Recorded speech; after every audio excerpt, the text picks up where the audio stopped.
So great to be with all of you here today. I am so inspired by all of these people, aren't you? They are so heart-driven, so heartfelt, so authentic. I'm just pleased to be among everyone here today to share with you. One of the things I do want to share that perhaps you may not have thought of today is that you too are a messenger, right?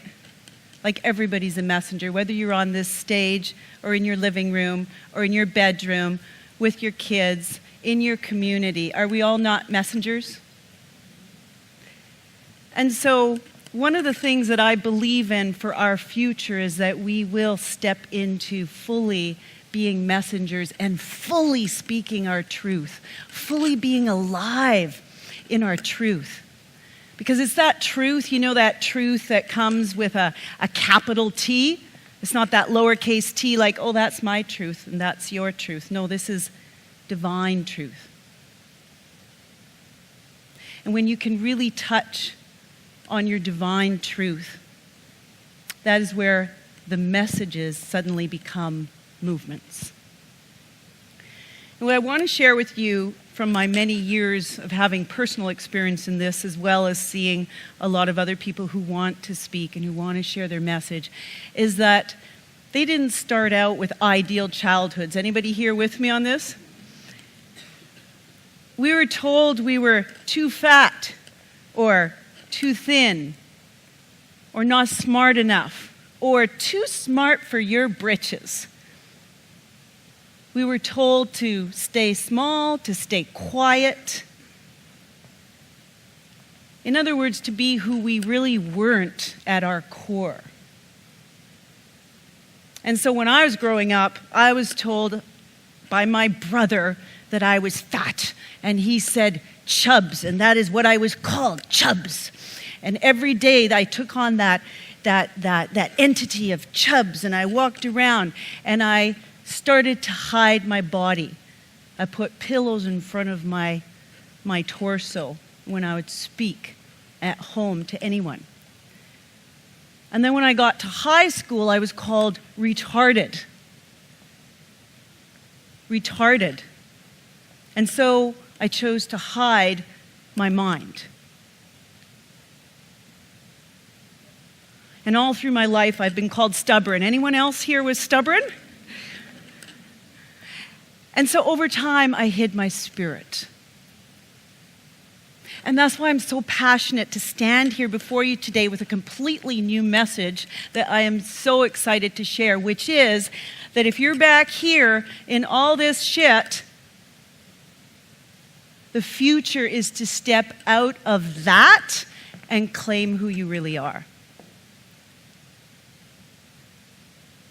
Who you are at your core. And that starts with a message. That starts with that capital T coming right out of you with passion and vigor and life. I want to talk to you a little bit about motivation because we're all being motivated today, I hope, by different things. And motivation is much like a shower. You know, it feels so good. You just feel squeaky clean and you can take on the world. But it does end. Usually within 24 hours. So I believe that the motivation that we're going to be experiencing in the future is a little bit different from the present or the past. And that is that every single time that an audience hears someone that they resonate with, that they say, wow, I want that person in my life, I want that thing in my life, that they will go out and find it. And maybe they become friends with that speaker, or maybe they take a course, or whatever it is. But it is going and moving from motivation to a movement, to implementation, to change. That is how movements happen. One of the things I want to share with you about movements that I believe is there are really 3 P's to movement. And you know, one of the things that we already talked about was around the ability to motivate. right? But it's the process behind that motivation that really counts. Do you have the processes? Do you have the systems? And if you have that and you move into a movement where you're really encapsulating everything that matters to you, then you start to see changes. And so I want to share with you a little bit about Martin Luther King, who is one of the all-time favorites for me. Anybody else favorites Martin Luther King? Yeah. So what I saw with Martin Luther King, when I looked at the way that he created this famous "I Have a Dream" speech, is that he already had high purpose, high truth, divine truth with a capital T. Would you agree? He had that coming into that talk. He already had systems and processes, that next P, the processes. He had that. He knew exactly what he was doing and where he was going. But what happened in that talk was magical, and many people don't know about it. And that was that when he was about to do that speech, 24 hours before, he started working on it feverishly because he knew that this would be very, very important to the movement.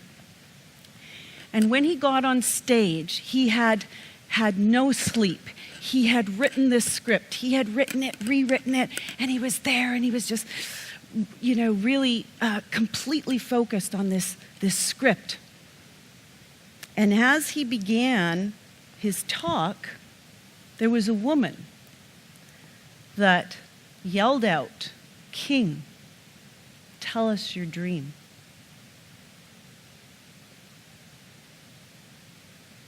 And he looked down, and then he looked up and he continued with his script. A couple minutes later, same woman, "King, tell us your dream." And he put his script down and he began what is now known as one of the greatest talks of all time, that created one of the greatest movements in history. And so what I believe is our future is to take the purpose that we have, leave all the shit behind, take the purpose and the vision that we have and the processes. How to do it is important, right? Combine it with the focus and presence of Martin Luther King. And what happens when you let go of everything in that moment is magic. And that magic is the divine speaking through you, speaking through Martin Luther King. You see, that doesn't happen without all those other pieces in place. Does that make sense? So I believe that those of us who really want to share a message, really want to share that movement, have the opportunity to do that at a much higher level, because now we are just conduits for something far greater than ourselves.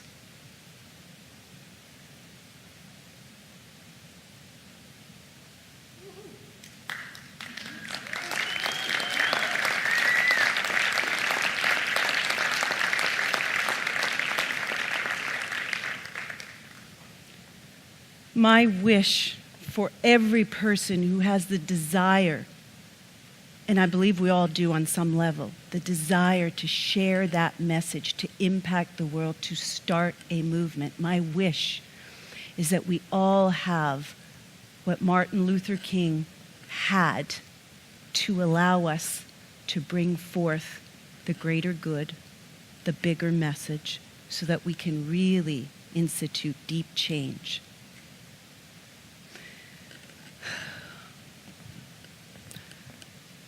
I have not done this before, and I would love to do it now, is I've thought about how can I impact change for messengers? And one thing I want to share with you very briefly is that at my table, I made a decision, first time ever, but to gift people with the opportunity to learn from me how to message, to create a movement. So if you are one of those and you're called to, not because it's free, but because you're called to, come and see me. I want to gift that to you today. Thank you.